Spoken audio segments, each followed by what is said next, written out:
What's happening, dogs? Mr. Allen here with some evaluating of trig functions using special right triangles drawn in the appropriate quadrant. So the first thing I want to do here is actually refresh our 45, 45, 90 triangle and 30, 60, 90 triangle. I'm going to do that off to the side here. So our 45, 45, 90 looks like that guy. Boom. We have a 45-degree angle here and a 45-degree angle right over here. And our sides are 1, 1, and root 2. Then our 30, 60, 90 triangle. This guy's going to be our 30-degree angle, and this will be our 60-degree angle right here. Across from the 30 is still 1, the short side. Across from the 60 is a root 3, and our hypotenuse is 2. So we're going to be using those positioned in different places on our graph. Sketch them, change some signs, you'll see in a sec here, and then we'll use that to figure out our opposite over adjacent, opposite over hypotenuse, stuff like that, okay? So let's go over to sine of 60 for our first one here, and I'll zoom in here so we can just focus on that. So first I'm going to draw my graph here, just an XY coordinate plane. Now 60 degrees is in my first quadrant. Looks something like this, and then I'll draw that triangle. It's always going to be a triangle stemming from that origin there, okay? You're going to see like a bow tie shape that comes about in a few examples. So 60 degrees is right here, and we said across from the 60 was our root 3 side, so this is going to be root 3. Up top there's the 30-degree angle, so across from that's our 1, and our hypotenuse is always 2. Now I'm going to find the sine of this triangle with respect to that 60-degree angle. Sine, we know, is opposite over hypotenuse, so let's label our sides. Root 3, that's my opposite side. 1, that's my adjacent side. And then my 2, that's my hypotenuse across from the right angle. Always across from the right angle. Cool? So opposite over hypotenuse is root 3 over 2. Root 3 over 2. Boom. Sine of 60 is done. It's beautiful. Let's go over to cosine.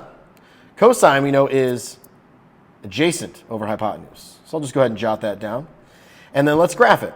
So, Catoa, 150 is going to be in the second quadrant. Okay, so I'm going to be over here, and I'm 30 degrees away from my x-axis. That's 180 going around that thing, right? This is 180 degrees. So 150 is right here. It's like 30 short. So my reference is going to be 30 degrees. What's across from the 30? Well, that's 1. What's across from the 60? That's my root 3, and this is 2. However, there's one little extra thing we got to do here. Since that root 3 is going to the left, my x values are negative going that way. It's a negative root 3. Okay, so don't forget that. Now I'm going to figure out my adjacent over my hypotenuse. Let's label our sides again. Across from the 60, or across from the angle we're looking at it from, is opposite. Next to it's adjacent. That guy's hypotenuse. Adjacent over hypotenuse is negative root 3 over 2.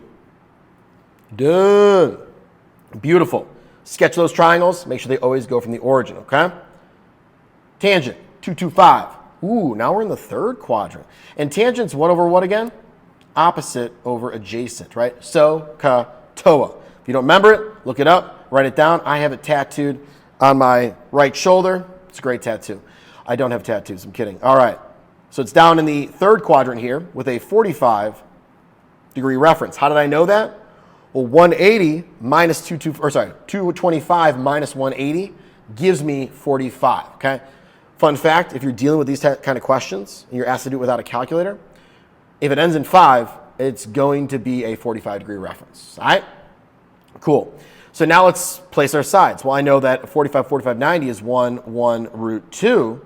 However, I'm going to the left, so that's negative. I'm going down, so that's negative. Cool? Opposite over adjacent. Well, I got to label the triangle. Opposite the 45, adjacent to the 45, so voice crack, and hypotenuse. So opposite over adjacent, that's going to be negative 1 over negative 1, which is just positive 1. All right, so make sure you do simplify that just down to 1. Don't leave it as negative 1 over negative 1. We will make fun of you. Call home, be like, dude, they're leaving negative 1 over negative 1 again. You got to have a talk with it. It's a whole thing. So just make sure you simplify it, all right? Cosecant, 30. So I'm in the first quadrant again. Boom. So across from my 30, that's a 1. Next to it is a root 3, and the hypotenuse is 2. You got to commit these two triangles to memory if you are evaluating this way, okay? There's other ways to do this stuff, but this is one way. Actually, this is my preferred way, is to draw triangles, but to each their own. So let's label the triangle. This is my opposite of the 30. This is adjacent to the 30, and this is my hypotenuse, which is always across from the right angle. Now cosecant. What's cosecant? Well, cosecant is the reciprocal of sine. So it's hypotenuse over opposite. So my hypotenuse here is 2. My opposite is 1, so it's just 2. Yay! That's it. That's it for that one. That's awesome. It was easy. Okay, let's go over to secant of 210 now. So secant of 210, well, let's draw that in standard position, right? This is also a nice little review for standard position and such. 210 would be all the way 30 past, right? 30 past 180, so reference is 30 again. So this guy's 1. It's going down, though, yellow and timber, so that's negative 1. Next to it would be the root 3 side, but it's negative root 3.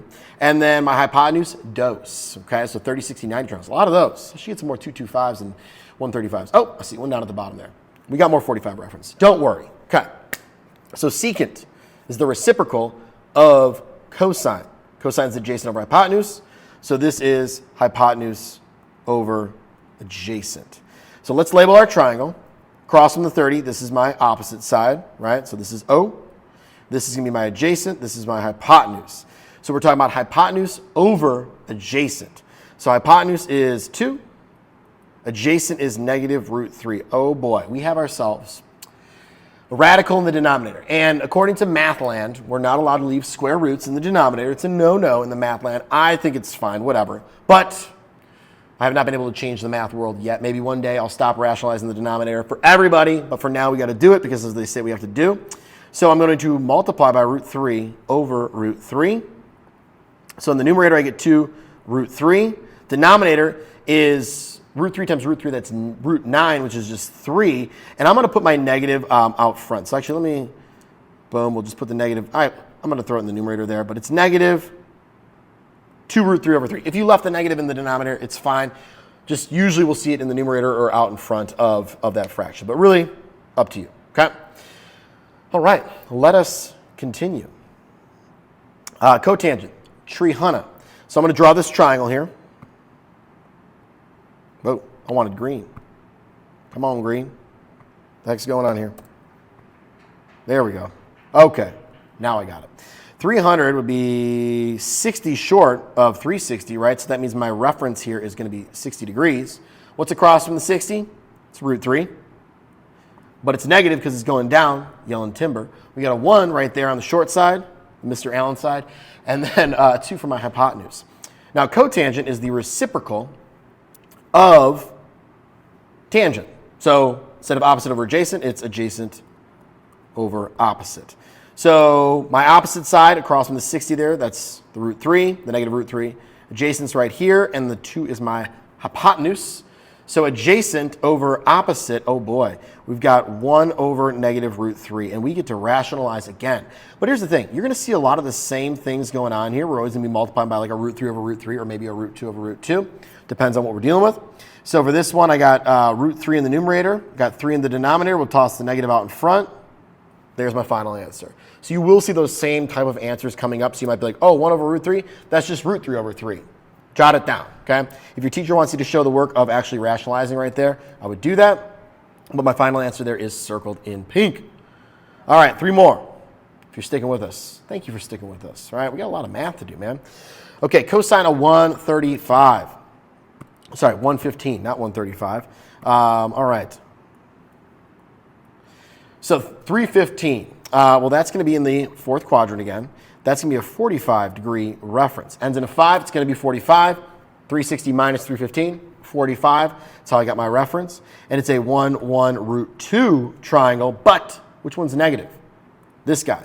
And you may be wondering at this point, why isn't the root 2 negative when we're going down like that? The hypotenuse, always positive. If you were to do Pythag, even with positive or negative numbers, the hypotenuse always ends up positive. Okay, so it's only our x and y, our horizontal and our vertical lines that end up being positive or negative and changing, all right? Hypotenuse, always positive. So cosine's adjacent over hypotenuse, right? Well, let's label our triangle. This is opposite, that's adjacent, that's hypotenuse. Hopefully we're getting the hang of labeling those things now and could be pretty quick with it. We're always looking at it from the origin right here. That's where my angles always are. They always originate the origin or whatever, okay? Anywho, adjacent, that's going to be 1. And then my hypotenuse, root 2. Oh boy, we got to rationalize again. So I'm going to multiply by root 2 over root 2. So it's going to be 1 times root 2 is just root 2. And then we have root 2 times root 2. That's the square root of 4, which is 2. Beautiful. 2 more. Man, I'm out of breath. It's a lot of work. But hey, it's worth it because the math is fun, man. And hopefully you guys are watching this to study, you know. Get a little drink of water here. And, you know, the grind don't stop, right? You got to lock in for that trig test. So I got you. All right, tangent of 120. Okay, let's draw this triangle here, right? Why is this thing not working? It keeps on not letting me select a new marker. I don't know why. All right, 120 is the second quadrant. How far from 180 are we? We are 60 degrees away from 180, so this reference is going to be 60 degrees. What's across from our 60 in our special right triangles? It is root 3. Next to it's the 1, and this guy's a 2. But one of these sides needs to be negative. It's the one going to the left, okay? So that's a negative 1. And now we can start labeling our triangle and get our tangent ratio, which is opposite over adjacent. SOHCAHTOA, right? The reciprocals are CHO, cow, all right? So this is the opposite. This is my adjacent. That's my hypotenuse. Opposite is root 3. Adjacent is negative 1. So this would just be negative root 3. We don't need the negative 1 there. Just divide it by 1. It's root 3. Pop the negative out front. That's looking classy right there, okay? If you left it as root 3 over negative 1, I don't know if teachers would take off a half point. Maybe there'd be sticklers on that. It's technically correct, I guess. But you would never see that in multiple choice. If it was a multiple choice question, it's going to be negative root 3. All right? Last one here, the grand finale, folks. If you stuck around this long, I appreciate you. You are awesome. I'll go ahead and draw this triangle here. It's in the second quadrant. We are 45 away from 180. If it ends in a 5, remember, it is a 45 for reference angles if we're dealing with these types of problems. It's not like everything that ends in a 5 is a 45 reference. But for these types, if you're asked to evaluate by hand, no calc, right? No calc, it's going to be a 45 reference. This is 1, 1, and root 2. Which one's negative? That guy right there, because it's going to the left, Beyonce, I think. All right. Then we got ourselves opposite, adjacent, hypotenuse. Sine is opposite over hypotenuse. So 1 over root 2.